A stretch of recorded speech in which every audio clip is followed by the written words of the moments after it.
everyone. In this video, we will be discussing about the vascular diseases and this is basically the topic of pathology. तो उसमें जो topics होंगे they would be vasculitis, aortic dissection and aneurysms. And in this video, I'll be discussing about the vasculitis. So the first is vasculitis. So vasculitis का the basic principle is that कि हमारे पास vasculitis means कि inflammation of vessels, right? So inflammation of the blood vessels. And as you know कि हमारे पास जो arterial wall है उसके अंदर 3 लेयर्स होती हैं, the endothelial intima, then media and then हमारे पास जो आउटर मोस्ट होती है that is the connective tissue adventitia. Okay, तो इनमें से तो ये बेसिकली हमारे पास लेयर्स अफेक्टेड होती हैं जब भी हमारे पास वेस्कुलाइटिस होगा. एंड इटियोलॉजी इसकी ये है कि मोस्ट ऑफ द केसेस में ये अननोन होता है और बहुत सारे केसेस में ऐसा होता है कि हमारे पास कोई इन्फेक्शियस एजेंट नहीं होता जो कि वेस्कुलाइटिस कर रहा हो. तो फिर वो किस वजह से हो रहा होता है? तो it is because of the immunologic basis. जैसे कि हमारे पास कोई इम्यून कॉम्प्लेक्स मीडिएटेड हो सकता है या एंका एसोसिएटेड हो सकता है या फिर एंटी एंटीबॉडीज़ की वजह से हो रहा होता है अगर कोई infectious agent is not responsible for the vasculitis. ठीक है, देन हमारे पास के क्लिनिकल फीचर्स क्या होते हैं? तो फर्स्ट इज़ दैट हमारे पास के नॉन स्पेसिफिक सिम्टम्स अपेयर हो सकते हैं. That can be fever, fatigue, myalgias. ठीक है, और अगर हमारे पास कोई स्पेसिफिक सिम्टम्स अपेयर होते हैं तो that would be related to the organ that is being जिसकी जो सप्लाई है वो हमारे पास डैमेज हो चुकी है, जिसका स्केमिया अगर हो रहा है. ठीक है, तो उससे रिलेटेड हमारे पास कोई स्पेसिफिक सिम्टम्स अपेयर हो सकते हैं, जैसे कि अगर as you can see in the figure कि अगर आइज़ हैं, अगर आइज़ की अगर हमारे पास वेजल्स अफेक्ट हो जाएंगी तो that would lead to reduced visual acuity. ठीक है, नोज़ है तो bleeding and then nervous system है तो it can lead to stroke. Heart है तो मायोकार्डियल इन्फार्क्शन होगा, हाइपरटेंशन. डाइजेस्टिव सिस्टम है अगर ये इन्वॉल्व हो जाए तो it would lead to bloody stool and abdominal pain, joints में पेन, आर्थराइटिस हो सकता है, मसल में पेन हो सकता है. And in the kidneys it can lead to glomerular nephritis. In skin में पैल्पेबल पर प्यूरा होगा. ठीक है, सो ये हमारे पास सिम्टम्स अपेयर हो सकते हैं. क्यों होंगे? जब क्योंकि अगर हमारे पास वेजल की नैरिंग हो जाती है, इन्फ्लेम वेजल होगा तो that would lead to ischemia of the organs. Then हमारे पास अब हम जो वेस्कुलाइटिस को डिवाइड करते हैं, so we divided into 3 main types, right? We have the large, medium and small vessel vasculitis. Okay, so जो लार्ज वेजल्स वेस्कुलाइटिस होगा तो that would involve the large vessels which includes the aorta and its branches. Okay, then in the second type we have the medium sized vessels, right, जिसमें हमारे पास क्या आ जाती हैं, the muscular arteries that supply the organs. then in the third जिसमें हम कह रहे हैं कि small vessel vasculitis, right, तो इसमें क्या होगा हमारे पास? okay, then we have the small vessel vasculitis that includes the arterioles, capillaries and venules. Okay, तो अब जो इसमें हम टाइप्स को देखेंगे, सो जो लार्ज वेसल वेस्कुलाइटिस है तो इन दैट हमने 2 टाइप्स को डिस्कस करना है इसमें, टेम्पोरल और the giant cell arteritis. Then we discuss about the Takayasu arteritis. And जो मीडियम वेसल वेस्कुलाइटिस है तो उसमें हमने 3 टाइप्स को डिस्कस करना है. We have the polyarteritis nodosa which is also known as PAN, then Kawasaki disease which is also known as mucocutaneous lymph node syndrome, then the Buerger disease और the Buerger disease. ठीक है, जिसको हम also क्या कहते हैं, thromboangiitis obliterans. Then small vessel vasculitis है तो उसमें हम डिस्कस करेंगे द 4 टाइप्स. ठीक है, जिसमें हमारे पास है द वैगुलर granulomatosis which is also known as GPA. It means के ग्रैनुलोमेटोसिस विद द पोलियंजाइटिस. ठीक है, या फिर EGPA which is the eosinophilic granulomatosis with the polyangiitis. ठीक है, then second type would be microscopic polyangiitis जिसमें हमारे पास आता है ल्यूकोसाइटोक्लास्टिक और द हाइपर सेंसिटिविटी वेस्कुलाइटिस. ठीक है, देन जो थर्ड है वो हमारे पास क्या है, दैट इज़ अ चर्गस्ट्रोस सिंड्रोम. ठीक है, या फिर हम इसको एलर्जी, ग्रैनुलोमेटोसिस एंड एंजाइटिस कहते हैं. Then the last would be the Henoch Schonlein purpura. ठीक है, सो ये हम टाइप्स इसमें डिस्कस करेंगे इन दिस वीडियो, सारी टाइप्स को. सो अगर हम बात करते हैं फर्स्ट जो हमारे पास टाइप है that is a large vessel vasculitis, तो उसके अंदर भी हमारे पास जो सब टाइप है दैट इज़ द टेम्पोरल और द जॉइंट सेल आर्थराइटिस.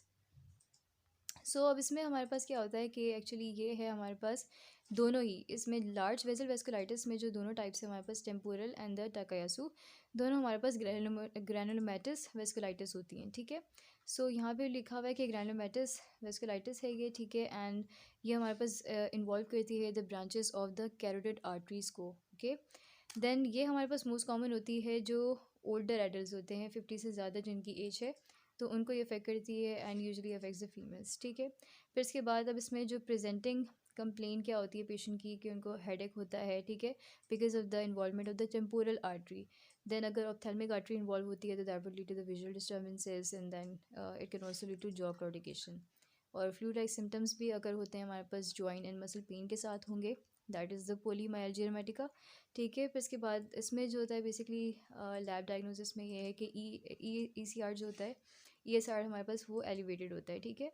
फिर इसके बाद बायोप्सी हम जब करते हैं तो उसमें हमें नज़र आता है कि जो इन्फ्लेम वेजल है उसके अंदर जाइंट सेल्स होते हैं एंड इंटीमल फाइब्रोसिस हुई भी होती है, ठीक है। अब ये जो इसमें लीजन्स हैं बेसिकली ये सेगमेंटल होती हैं, ठीक है। It means that you have to take a long segment of the vessel in order to diagnose this condition, because अगर आपने कोई ऐसा सेगमेंट ले लिया है विच हैज़ नो लीजन, ठीक है, तो उससे क्या होगा कि you would misdiagnose that condition, ठीक है। मे बी कि आपको कोई कुछ ऐसी कंडीशन ना मिले और आप उसको क्या कहते हैं लेबल कर दें कि उसको कुछ है ही नहीं, ठीक है, उसको कोई वेस्कुलाइटिस नहीं है, so that would be dangerous, ठीक है। सो सेगमेंटल का ये मतलब है, ठीक है। फिर इसके बाद है डायग्नोसिस रिक्वायर्स द बायोप्सी, ठीक है, वही वाली बात जो मैंने आपको यहाँ पे समझा दी है। फिर इसके बाद जो ट्रीटमेंट है वो हम कैसे करते हैं इसमें कि कॉर्टिकोस्टेरॉइड्स देते हैं, ठीक है। और अगर हम इस कंडीशन को ट्रीट नहीं करते इस टेम्पोरल आर्थराइटिस को तो that would lead to the blindness, ठीक है, इन मोस्ट केसेस में, ठीक है। फिर उसके बाद the second type is Takayasu arthritis. So as a said before कि ये भी हमारे पास क्या है, ग्रैनुलोमैटस वेस्कुलाइटिस है, ठीक है। और ये हमारे पास किसको इन्वॉल्व करती है, aortic arch at branch points, ठीक है। वो किसको करी थी, वो वाली थी कैरोटिड आर्टरीज को इन्वॉल्व करी थी, बट ये हमारे पास इन्वॉल्व करी है आयोटिक आर्च को। एंड इस तरह से कंपैरिजन भी आप लोगों को याद होना चाहिए कि हमारे पास क्या होता है दोनों में, कि वो जो हमने देखा था टेम्पोरल आर्थराइटिस वो 50 से ज़्यादा एज वालों को अफेक्ट करा था, but this condition is affecting the adult who are below 50, ठीक है। और क्लासिकली यंग एशियन फीमेल्स जो है इसमें कॉमन होती है। और इसमें क्या हमारे पास सिम्टम्स अपेयर होते हैं, so visual neurologic symptoms appear होंगे। And most important thing is that कि इस कंडीशन में टाकायासु के अंदर हमारे पास वीक या एब्सेंट पल्सेस होती हैं अपर एक्सट्रीमिटी के अंदर, that is why it is also refer to as a pulseless disease, ठीक है। एंड इसमें भी हमारे पास ई एस आर एलिवेटेड होगी and the treatment will be same, कि हमारे पास कॉर्टिकोस्टेरॉइड से हम ट्रीटमेंट करते हैं। ओके, सो फिगर में भी आप देख सकते हैं कि यहाँ पे हमारे पास एओर्टिक आर्च है एंड उसकी ब्रांच पॉइंट्स हैं, ठीक है। तो ब्रांच पॉइंट्स में कितनी ज़्यादा इन्फ्लेमेशन हुई हुई, ठीक है। ओके देन हमारे पास जो टाइप है this is medium vessel vasculitis, ठीक है। इसमें हमारे पास क्या होता है, the first is the polyarteritis nodosa which is also known as PAN, ठीक है। हम इसको डिस्कस करते हैं सबसे पहले। तो ये हमारे पास नेक्रोटाइजिंग वेस्कुलाइटिस है, ठीक है। नेक्रोटाइजिंग मीन्स कि नेक्रोसिस हो जाएगा हमारे पास टिश्यूज़ का, ठीक है, इस वेजल की इन्फ्लेमेशन की वजह से जिस टिश्यू को ये वेजल्स सप्लाई करी होती हैं उनका नेक्रोसिस हो जाएगा, ठीक है। तो अब ये हमारे पास मल्टीपल ऑर्गन्स में हो सकता है, लेकिन लिवर यहाँ पे सॉरी जो लंग्स हैं वो स्पेयर हो जाते हैं, ठीक है, यानी ये लंग्स को अफेक्ट नहीं करेगा। फिर क्लासिकली ये हमारे पास यंग एडल्ट्स के अंदर होता है एज हाइपरटेंशन, ठीक है। क्यों उनके अंदर हाइपरटेंशन होती है, बिकॉज रेनल आर्टरी के इन्वॉल्वमेंट की वजह से। ऐसे यूँ कि जो हमारे पास किडनी की जो आर्टरीज हैं वो क्या फंक्शन कर रही होती हैं, हमारे पास ब्लड प्रेशर ब्लड वॉल्यूम को मेंटेन कर रही होती हैं। तो अगर उनके अंदर कुछ इन्फ्लेमेशन हो जाएगी तो they would not be able to maintain the blood pressure, right. That is why the person जिनके अंदर ये अफेक्टेड हो जाती है तो दैट लीड्स टू हाइपरटेंशन। फिर इसके बाद एब्डोमिनल पेन हो जाता है विद मेलिना, ठीक है। तो अगर ये कब होता है, जब हमारे पास मेसेंट्रिक आर्टरी की इन्वॉल्वमेंट होती है, ठीक है। देन हमारे पास कुछ न्यूरोलॉजिक डिस्टर्बेंसेस होती हैं, स्किन लीजन्स होगी, ठीक है। और serum hepatitis B surface antigens हमारे पास इसके साथ ये एसोसिएट होता है, ठीक है। This is most important point कि हमारे पास जो हेपेटाइटिस बी है उसके सरफेस एंटीजन की वजह से ये हमारे पास पोलीआर्टराइटिस नोडोसा होता है, ठीक है। देन हमारे पास थर्ड पॉइंट इज़ दैट कि लीजन्स में वेरियस स्टेजेस की होगी, ठीक है। फिर इसके बाद हमारे पास जो अर्ली लीजन होती है उसमें क्या होता है कि ट्रांसम्यूरल इन्फ्लेमेशन होता है, यानी सारी की सारी लेयर्स इन्वॉल्व होती हैं और साथ साथ उसमें फाइब्रिनॉइड नेक्रोसिस होता है, ठीक है। तो एज यू नो कि ये नेक्रोटाइजिंग वेस्कुलाइटिस था, तो कौन सी इसमें नेक्रोसिस है, फाइब्रिनॉइड नेक्रोसिस, ठीक है। देन फाइब्रिनॉइड कैसे, क्योंकि एंटीजन एंटीबॉडी कॉम्प्लेक्स वो क्यों बनेगा, क्योंकि हेपेटाइटिस बी के रिस्पॉन्स में, ओके। एंड फिर से इवेंचुअली हमारे पास फाइब्रोसिस रहता है और इसकी वजह से हमारे पास कैसी अपेयरेंस प्रोड्यूस होती है इमेजिंग के ऊपर, तो स्ट्रिंग ऑफ पर्ल्स, ठीक है। बिकॉज इसमें क्या होता है बेसिकली हमारे पास ये जो एक वेजल है फॉर एग्जांपल, ठीक है, वो किस तरह से अफेक्ट होती है कि हमारे पास कुछ कुछ डिस्टेंस के ऊपर इन्फ्लेमेशन हो जाती है, ठीक है, वो डायलेशन हो जाती है कुछ कुछ जगह पे, और जिसकी वजह से हमारे पास क्या होता है कि हमें ऐसा लगता है कि नोड्यूल्स बन जाते हैं, ठीक है। नोडोसा इसके नेम से आपको पता चल रहा होगा, polyarteritis nodosa, nodosa means nodules बन जाते हैं। अब डिफरेंट डिस्टेंस पे हमारे पास क्योंकि क्या होता है कि अल्टरनेटिंग डायलेशंस बन जाएगी। तो उसको आप देखेंगे ना तो बिल्कुल ऐसा लगेगा कि पर्ल्स की तरह है, ठीक है, string of pearl. It means कि जैसे बीड्स हैं हमारे पास स्ट्रिंग के अंदर, तो इस तरह की अपीयरेंस आती है। तो उसमें जो ट्रीटमेंट हम देते हैं दैट वुड बी कॉर्टिकोस्टेरॉइड, ठीक है, एंड साइक्लोफॉस्फेमाइड देते हैं। और अगर हम ट्रीट नहीं करेंगे तो दैट वुड बी फेटल, ठीक है।